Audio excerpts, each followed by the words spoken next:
সম্মানিত উপস্থিতি, আপনাদের সম্মুখে যে সূরাটি তেলাওয়াত করেছি এই সূরার নাম হলো সূরা নমল। নমল মানে হলো পিঁপড়া। নমল মানে কি বলুন তো? নামল মানে কি? পিঁপড়া। আছে আপনাদের এলাকায়? অনেক বড় প্রাণী নাকি? হাতির মতো সমান নাকি? না, ছোট্ট একটা প্রাণী।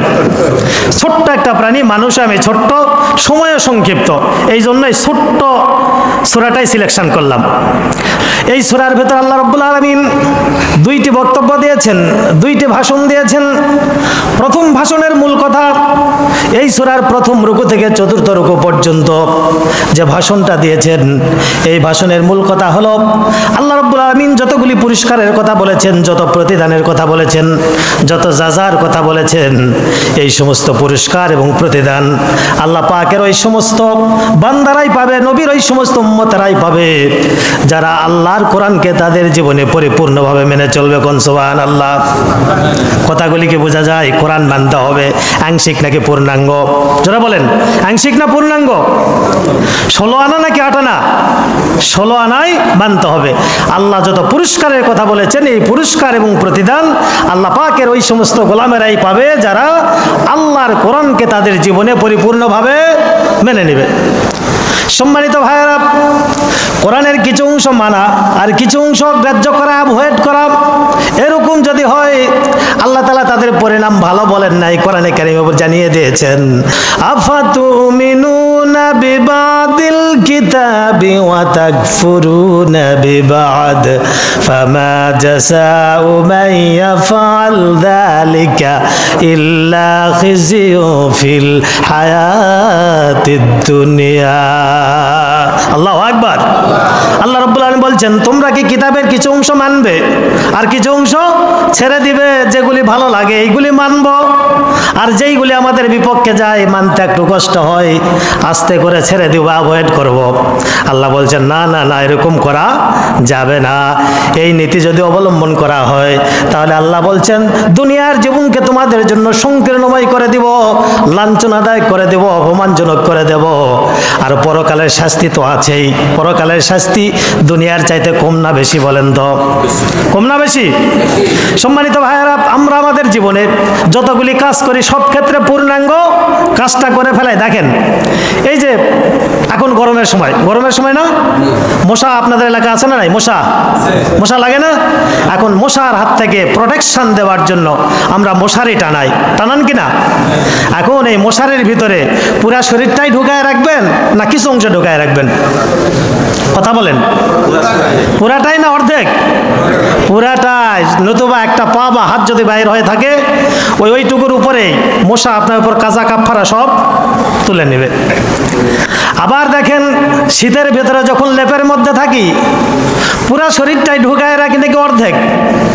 গোটা শরীর ঢুকায় নিয়েছেন, যদি একটা পা বাইর হয়ে থাকে ওই লেপের কোনো মূল্য কিন্তু থাকবে না, ঠান্ডা ওই একটা অংশ দিয়েই ঢুকে যাবে। আবার প্রচণ্ড ক্ষুধা পেয়েছেন, হঠাৎ করে এলাকায় একটা মেজবানি খাবারের আয়োজন করা হলো, খাবার খুবই টেস্টি হলো। এখন আপনি অর্ধেক পেট খাবেন না পুরা পেটে খাবেন? কথা কয় না? এখন যাই কোন, বাস্তবে পুরা পেটেই খাবেন। তাহলে জীবনের প্রতিটি ক্ষেত্রে আমরা কি করছি? পূর্ণাঙ্গ পরিপূর্ণভাবে ওই কাজগুলি করছি দুনিয়াবি, অথচ কোরআন মানার ক্ষেত্রে কিছু অংশ মানব, আর যে এইগুলি আমার জীবনের সাথে একটু কন্ট্রাডিকশন বাঁধবে, মানতে গেলে একটু কষ্ট হবে, আস্তে করে ছেড়ে দেব, এর পরিণাম কখনোই কিন্তু আল্লাহর কাছে ভালো হবে না। এজন্য আল্লাহ রাব্বুল আলামিন এই সূরার প্রথম ভাষণে এই কথাটাই জানিয়ে দিলেন গোটা বিশ্ববাসীকে। আল্লাহ যতগুলি পুরস্কারের কথা বলেছেন, যত প্রতিদানের কথা বলেছেন, এই পুরস্কারগুলি আল্লাহ পাকের ওই সমস্ত বান্দারাই পাবে, ওই সমস্ত গোলামেরাই পাবে যারা আল্লাহর কোরআনকে তাদের জীবনে পরিপূর্ণভাবে মেনে চলবে। কোন সুবহানাল্লাহ। দ্বিতীয় ভাষণের প্রথম পর্যায়ে আল্লাহ রাব্বুল আলামিন ফেরাউন, সামুদ, কারুন এবং লূত আলাইহিস সালামের যে সমস্ত কওম ছিল, এই কওমের বর্ণনা দিয়েছেন এবং তাদের নেতাদের বর্ণনা দিয়েছেন। এর কারণ হলো, নবীর কোন উম্মত যদি দুনিয়ায় চলবার পথে ক্ষমতা পেয়ে যায়, চেয়ার পেয়ে যায়, গদি যদি পেয়ে যায়, তারপরে শাসন ক্ষমতা যদি পেয়ে যায়, এই শাসন ক্ষমতার ময়ে পড়ে, গদির ময়ে পড়ে ফেরাউনের চরিত্রে যেন চরিত্রবান না হয়, বরং কোরআনের চরিত্রে যেন তারা চরিত্রবান হয়। এজন্য আল্লাহ তাআলা এই সূরার দ্বিতীয় ভাষণের প্রথম পর্যায়ে ফেরাউন, সামুদ, হামান এদের চরিত্র এবং তাদের জনগণের চরিত্র উন্মোচন করেছেন। কোন সুবহানাল্লাহ। ফেরাউন কেমন শাসন করেছিল আপনাদের জানা আছে? ইনার হায়াত ছিল 600 বছর। কত বছর? 600টা বছর হায়াত ছিল। মুফাসসিরিনে কেরামগণ বলেন এই 600 বছর টোটাল হায়াতের ভেতরে একটা দিনও সর্দি কাশির মতো একটা রোগও তাকে স্পর্শ করে নাই। বুঝতেছেন? সর্দি কাশি, সর্দি গরমি এটাও পর্যন্ত এই 600 বছর হায়াতের মধ্যে তাকে টাচ করেনি। বড় রোগ তো দূরের কথা, এই যে কিছুক্ষণ আগে ওনার সঙ্গে কথা হলো, পায়ে একটু ব্যথা, কিন্তু কত বছর বয়স হবে? 70 বছর না বেশি? 70-80। আর ফেরাউনের বয়স কত? 600 বছর। 600 বছর টোটাল হায়াতের জিন্দেগিতে কোনোদিন সর্দি কাশির মতো একটা সাধারণ রোগের সাইন সিমটম এটাও ধরা দেয়নি। আর 400টা বছর ধরে মিশর শাসন করেছিল। এমন জালেম, এমন ধাপ্পাবাজ, এমন টপ টেরর গোটা পৃথিবীর ইতিহাসে আর কেউ ছিল না। তার নাম ছিল ফেরাউন। কি নাম? ফেরাউন। এমন কোন জুলুম নাই যে জনগণের সাথে তারা করে নাই। সম্মানিত ভাইয়েরা, মানুষ মারা গেলে জনগণের প্রতি কেমন জুলুম করেছিল। মানুষ মারা গেলেও শান্তি পায় নাই।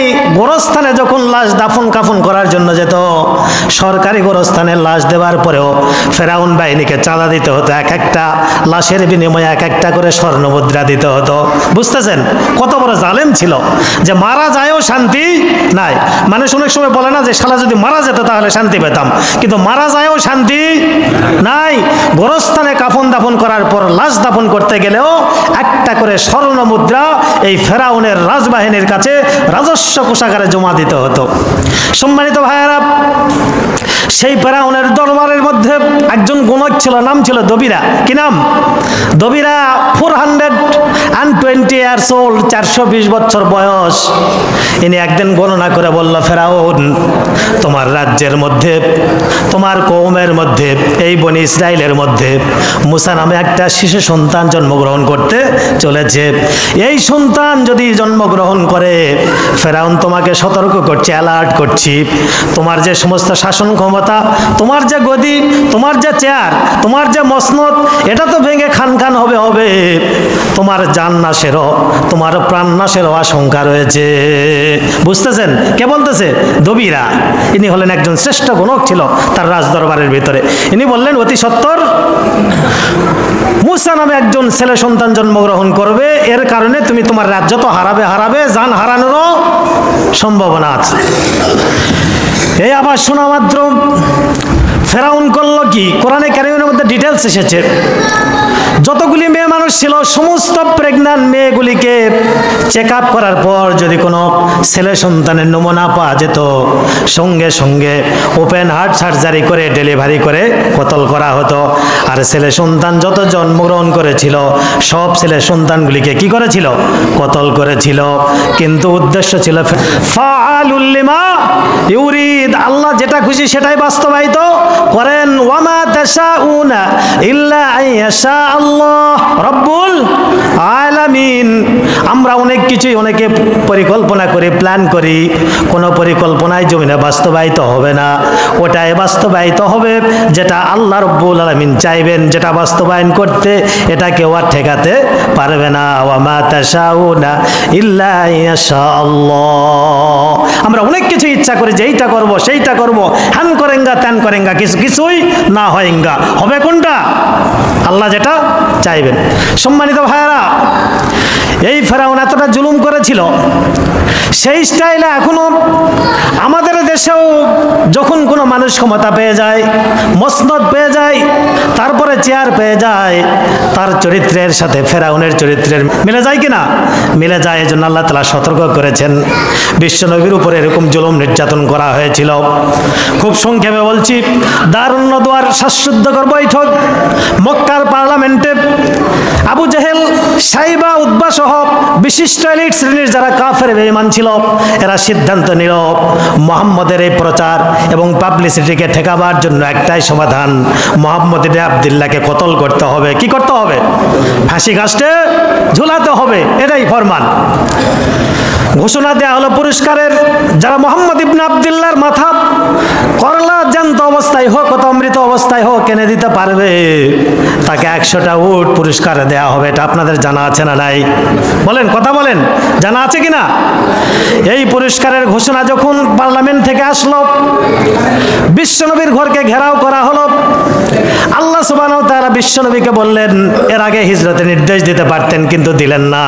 যখন কাফের বেঈমানরা বিশ্বনবীর ঘরকে ঘেরাও করেছে, ঠিক ওই মুহূর্তে আল্লাহ বলছেন এখন তোমাকে হিজরতের পথে বাইর হতে হবে। বুঝাতে পারছি? পরিবেশ যখন অনুকূলে ছিল তখন কিন্তু আল্লাহ নির্দেশনা দেননি, অথচ কাফের বেঈমানরা বিশ্বনবীর ঘরকে যখন ঘেরাও করলো ওই মুহূর্তে বলছে যে এখনই আপনাকে আপনার ঘর থেকে বেরিয়ে মক্কা থেকে মদিনার দিকে রওনা দিতে হবে। এখন বলেন, পরিবেশ যখন অনুকূলে ছিল তখন দেওয়ার উচিত ছিল নির্দেশনা, কিন্তু দিল কখন? প্রতিকূল পরিবেশে। এখন বলেন, আল্লাহকে কি বুদ্ধি দেওয়ার মতো কোনো বুদ্ধিজীবী দুনিয়াতে আছে নাকি? কথা বলেন, আছে নাকি? বুদ্ধির স্রষ্টাকে, আওয়াজ দেন, বুদ্ধির স্রষ্টাকে। আর এই বুদ্ধিটা কি আল্লাহর উপরেই চালায় দিতে যাচ্ছেন? সম্মানিত ভাইয়েরা, আবার দেখেন ঘরের মধ্যে মুহাম্মদ রাসূলুল্লাহ আছেন। কাফের বেঈমানরা কিন্তু জানতেন ঘরের ভিতরে ঢুকে সঙ্গে সঙ্গে তাকে কিন্তু কতল করতে পারতেন, কিন্তু আরবের লোকদের একটা রক্তের গরম আছে, একটা ভাব আছে, একটা তেজ আছে। সূর্য সবেও সাদিক হওয়ার জন্য, সূর্য ওঠার জন্য অপেক্ষা করছে। কারণ রাতের বেলা যদি ওই বিশ্বনবীর ঘরে ঘুমন্ত নবীকে যদি হত্যা করা হয়, আরবের লোকজন বদনাম করবে যে আরবের লোক এতটা কাপুরুষ, এতটা কাপুরুষ যে রাতের বেলা একটা লোককে কি করেছে? হত্যা করেছে। তাদের রক্তের একটা এক্সট্রা গরম ছিল। কথাগুলি কি বোঝাতে পারছি? রাতের বেলায় কিন্তু কাম ফিনিশ করতে পারতেন, কিন্তু করেন নাই। কারণ যদি রাতের বেলা মারা হয় তাহলে লোকজন বলা বলি করবে যে আরবের লোক কাপুরুষ, এরা রাতের বেলা একটা মানুষকে কি করেছে? হত্যা করেছে। এই জন্য তারা সূর্য ওঠার অপেক্ষায় আছে, শুভে সাদিক কখন হয় এরপর কি করবেন? হত্যা করবেন। সম্মানিত ভাইয়েরা, আল্লাহ যদি কাউকে বাঁচাতে চান দুনিয়ার কোনো শক্তি কি তাকে মারতে পারে? আবার আল্লাহ যদি কাউকে মারতে চান দুনিয়ার কোনো শক্তি কি তাকে রক্ষা করতে পারে? রাখে আল্লাহ, মারে কে? আর মারে আল্লাহ, রাখে কে? এবার বিশ্বনবী জনাব মুহাম্মদুর রাসূলুল্লাহ সাল্লাল্লাহু আলাইহি সাল্লাম এক মুষ্টি ধুলা নিলেন, নেয়ার পর সূরা ইয়াসিনের ওয়া জাআলনা মিন বাইনি আইদিহিম সাদ্দা ওয়া মিন খালফিহিম সাদ্দা ফাগশায়নাহুম ফাহুম লা ইউবসিরুন। আল্লাহু আকবার। এই আয়াত পর্যন্ত তেলাওয়াত করলেন, করার পরে এবার এক মুষ্টি ধুলিতে তিনি ফুঁক দিলেন। ফুঁক দেওয়া মাত্র এই ধুলিকণাগুলি ঘরের চতুর্দিকে যে সমস্ত কাফের বেঈমানরা বিশ্বনবীকে হত্যা করবার জন্য ঘিরেছিল, প্রত্যেকটি কাফের চোখে এই ধুলিকণাগুলি যিনি পৌঁছায় দিয়েছেন, একটু আওয়াজ দিয়ে বলুন তো তিনি কে? সে আল্লাহ তাআলা বলছেন ওয়া মা রামাইতা ইদ রামাইতা ওয়ালাকিন্নাল্লাহ রামা। আল্লাহু আকবার। আল্লাহ তাআলা তার নবীকে বলছেন, হে নবী, সেই হিজরতের রাত্রিতে আপনি শুধু এক মুষ্টি ধুলি হাতে নিয়ে আপনি শুধু ফুঁক দিয়েছিলেন, কিন্তু এই ধুলিকণাগুলি প্রত্যেকটা কাফেরের চোখে পৌঁছে দেওয়ার দায়িত্ব আমি আল্লাহর কুদরত গ্রহণ করেছিল। যখন সুবহানাল্লাহ। সম্মানিত ভাইয়েরা, হিজরতের নির্দেশনা আসবেন এরকম একটা ফোরকাস্ট আল্লাহ তাআলা বিশ্বনবীকে জানিয়ে দিয়েছেন। বিশ্বনবীর বাল্য জীবনের বন্ধু ছিল আবু বকর। আবু বকরকে আল্লাহর নবী একটু টাচ দিয়ে রেখেছিলেন যে খুব সত্তর আল্লাহ তাআলা আমাদেরকে হিজরতের কি দিবেন? নির্দেশনা দিবেন। যদি আল্লাহ নির্দেশনা দেন তাহলে আমার হিজরতের সাথী হবে তুমি আবু বকর, তুমি একটু সতর্ক থাকিও। সম্মানিত ভাইয়েরা, ঘর থেকে বেরিয়ে গেলেন, এই যে ধুলো প্রত্যেকটা কাফেরের চোখে পৌঁছে গেল, সকলে চোখ আজলাইতেছে। কি করতেছে? ধুলা গেলে কি হয়? চোখ আজলাই না? চোখ আজলাইতেছে। আর এর মধ্যে আল্লাহর নবী তার ঘর থেকে মক্কা থেকে মদিনার দিকে রওনা হয়ে গেলেন। হযরত আবু বকরের ঘরে গেলেন, দরজায় একটু কড়া নাড়লেন, একটু দরজায় নক করলেন। একটা মাত্র নক করেছেন, সঙ্গে সঙ্গে ঘর থেকে আওয়াজ দিলেন, লাব্বাইকা ওয়া সাদাইকা ইয়া রাসূলুল্লাহ। যেরকম সুবহানাল্লাহ। আল্লাহর নবী আশ্চর্যান্বিত হলেন। দরজা খোলা মাত্র আবু বকরকে বললেন, আবু বকর, তোমার দরজায় আমি একটা বার মাত্র কড়া নেড়েছি। গভীর রাত, সবাই ঘুমে নিস্তব্ধ, প্রকৃতি নিস্তব্ধ, শুধুমাত্র তোমার দরজায় একবার কড়া নেড়েছি, একবার নক দিয়েছি, আর তুমি সঙ্গে সঙ্গে তুমি কেমনে রেসপন্স করলে? তুমি কি ঘুমাও নাই? এবার আবু বকর বললেন, ইয়া রাসূলুল্লাহ, আমার পিতামাতা আপনার কদম মোবারকে কুরবান হয়ে যাক, উৎসর্গ হয়ে যাক। এটা আরবদের কথা বলার একটা ভঙ্গি যে আমার পিতামাতা আপনার কদম মোবারকে কি হয়ে যাক, কুরবান হয়ে যাক। ইয়া রাসূলুল্লাহ, আজ থেকে 3 মাস পূর্বে আপনি যখন আমাকে বলেছিলেন যে খুব সত্তর আল্লাহ তাআলা আমাকে হিজরতের নির্দেশনা দিবেন, সেই হিজরতে তুমি হবে সঙ্গী, তুমি হবে সাথী, যেদিন আপনি এই সংবাদটা দিয়েছিলেন আজ থেকে 3 মাস পূর্বে, তখন থেকে আল্লাহর কসম করে বলছি আমি আবু বকর আমার পিঠটা কখনো বিছানায় ঠেকাই না। সুবহানাল্লাহ। 3টা মাস পূর্বে যখন আপনি আমাকে হিন্টস দিয়েছিলেন, তখন থেকে আমি আবু বকর আল্লাহর কসম করে বলছি আমার পিঠ, আমার শরীর বিছানায় আমি টাচ করতে দেই নাই, দাঁড়িয়ে আছি, অপেক্ষায় আছি কবে আপনি নক করবেন। সম্মানিত ভাইরা, এবার তার সঙ্গে আবু বকর সহকারে মক্কা থেকে, তার প্রাণের জন্মভূমি থেকে এবার তিনি মদিনার দিকে রওনা হলেন। সামনে 1 পা দেয়, পিছনে 2 পা দেয়, কারণ যে মক্কার ভূমিতে তিনি জন্মগ্রহণ করেছেন, জন্মভূমির প্রতি মায়া প্রত্যেকটা মানুষের হৃদয়ে আছে না নাই? আছে না নাই? যে মক্কার আলোতে বাতাসে তিনি মানুষ হয়েছেন, সেই মক্কার দিকে বারবার তিনি তাকায়। সামনের দিকে দেয় 1 পা, আর পিছনের দিকে দেয় 2 পা, এভাবে করতে করতে যখন হাজুরা নামক জায়গায় পৌঁছিলেন, হাজুরা হলো মক্কার মদিনার ঠিক মাঝামাঝি জায়গা, যেখান থেকে কাবা ঘর স্পষ্ট দেখা যায় না। হাজী সাহেব যারা গিয়েছেন আপনারা বলতে পারবেন। এই পাহাড়ের চূড়োয় দাঁড়িয়ে আল্লাহর নবী এবার মক্কার দিকে তাকালেন, 2 চোখ বেয়ে টপ টপ করে বিশ্ব নবীর পানি পড়তে লাগলেন। কান্নার চোটে তার দাড়ি মোবারক, তার চেহারা মোবারক তিনি কান্নায় ভাসিয়ে দিতেছেন। 53 বছর বয়সের নবী, বয়সের ভারে মাজা কিছুটা নুয়ে পড়েছে, দাড়ি এবং চুল কিছুটা পাকতে শুরু করেছে। কত বছর বয়স? 53 বছরের নবী, 2 চোখ বেয়ে টপ টপ করে পানি পড়ছে। আল্লাহর নবী নিজের কান্নার সংবরণ করতে পারলেন না, একা একা মক্কার দিকে তাকিয়ে বললেন, মক্কা তো হাব্বুল বিলাদি ইলাইয়া লাউলা উখরিজতু লামা খরাজতু। ও মক্কা, তুমি আমার প্রাণের জন্মভূমি, আমার কলিজার চাইতে, আমার জানের চাইতেও তোমাকে আমি বেশি মহব্বত করি, ভালোবাসি। কিন্তু তোর অধিবাসীরা যদি আমার প্রতি জুলুম করে, জোর করে যদি আমাকে এই দেশ থেকে তারা বহিষ্কার না করতো, খবরদার মক্কা, আমি তোর পাদদেশ ছেড়ে অন্য কোথাও যেতাম না। সুবহানাল্লাহ। আল্লাহর নবী কান্না সংবরণ করতে পারলেন না। এখন দুনিয়ার যা কিছু ঘটে, দুনিয়ার কেউ না দেখলে যিনি দেখেন তিনি কে? আল্লাহ সুবহানাহু ওয়া তাআলা এটা দেখতে পেলেন, কিন্তু আল্লাহ এটা সহ্য করতে পারলেন না। জিবরিল আমিনকে বললেন, জিবরিল তুমি যাও বিশ্বনবী মুহাম্মদুর রাসূলুল্লাহকে গিয়ে বলো তিনি যেন তার চোখের পানিটা মুছে ফেলে আর তাকে কান্না করতে নিষেধ করো, কারণ বিশ্বনবীর কান্না আমি আল্লাহ সহ্য করতে পারছি না। সুবহানাল্লাহ। হযরত জিবরিল আমিন আসলেন, বিশ্বনবীকে বললেন, আল্লাহ সুবহানাহু ওয়া তাআলা আপনাকে চোখের পানি মুছতে বলেছেন, কান্না থামাতে বলেছেন, আর আল্লাহ তাআলা আপনার ব্যাপারে 3টা সুসংবাদ, 3টা ইনফরমেশন, 3টি সংবাদ নিয়ে আপনার কাছে হাজির হয়েছি। আল্লাহ সুবহানাহু ওয়া তাআলা সূরা কসাস নাজিল করে জানিয়ে দিলেন, ওয়া নুরিদু আন্নামুন্না আলাল্লাযীনা ইসতুদঈফু ফিল আরদ, ওয়া নুরিদু আন্নামুন্না আলাল্লাযীনা ইসতুদঈফু ফিল আরদি ওয়া নাজআলাহুম আইম্মাতান ওয়া নাজআলাহুমুল ওয়ারিসিন। আল্লাহু আকবার। আরো জোরে বলেন আল্লাহু আকবার। আল্লাহ রাব্বুল আলামিন বলছেন, আল্লাহর পক্ষ থেকে, হে নবী আপনার ব্যাপারে 3টা সিদ্ধান্ত। একটু আওয়াজ দিয়ে বলুন তো কয়টা? 3টা। নাম্বার 1, ওয়া নুরিদু আন্নামুন্না আলাল্লাযীনা ইসতুদঈফু ফিল আরদ।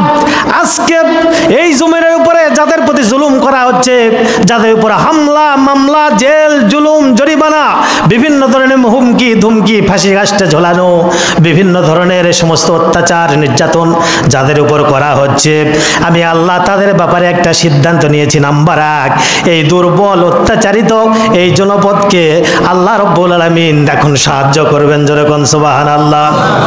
যাদের প্রতি জুলুম করা হচ্ছে তাদেরকে কি করা হবে?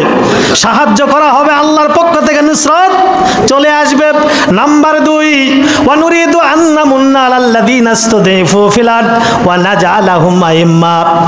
নাম্বার 2, আজকে যারা আপনাকে জোর করে এই জমিন থেকে যাদেরকে বাহির করে দিচ্ছে, তোমার দলকে যারা বাহির করে দিতেছে, আমি আল্লাহর দ্বিতীয় সিদ্ধান্ত হলো আমি আপনাকে এবং আপনার দলকে এই মক্কার জমিনে আবার ফেরত নিয়ে আসবো। জোরে কোন সুবহানাল্লাহ।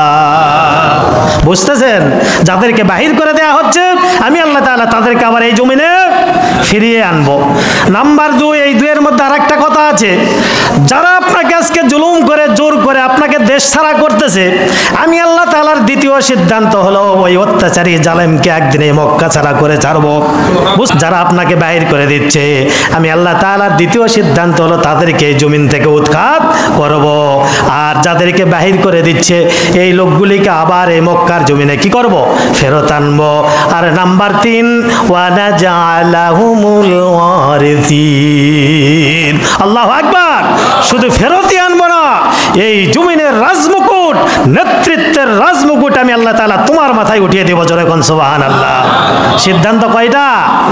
নাম্বার 1, যাদেরকে প্রতি জুলুম করা হচ্ছে তাদেরকে আমি সাহায্য করব, করে আমি আল্লাহ তাআলা যাদেরকে বাহির করে দিচ্ছে তাদেরকে আবার এই জমিনে ফিরিয়ে আনবো। আর যারা বের করে দিচ্ছে তাদেরকে আমি একদিন মক্কা ছাড়া করব। আর আপনাদেরকে শুধু ফেরত আনবো না, এই জমিনের ক্ষমতার রাজমুকুট, নেতৃত্বের রাজমুকুট আমি আল্লাহ তাআলা তাদের মাথায় উঠায় দিব। জোরে কোন সুবহানাল্লাহ। বাস্তবায়িত আল্লাহ করেছিলেন কিনা? আবার মক্কা বিজয় হয়েছিল কিনা? আবার মক্কায় বিশ্ব নবীকে ফেরত এনেছেন। আর মক্কার ক্ষমতার চাবিকাঠি আল্লাহ তাআলা মুহাম্মদুর রাসূলুল্লাহর হাতে উঠিয়ে দিয়েছেন। জোরে কোন সুবহানাল্লাহ।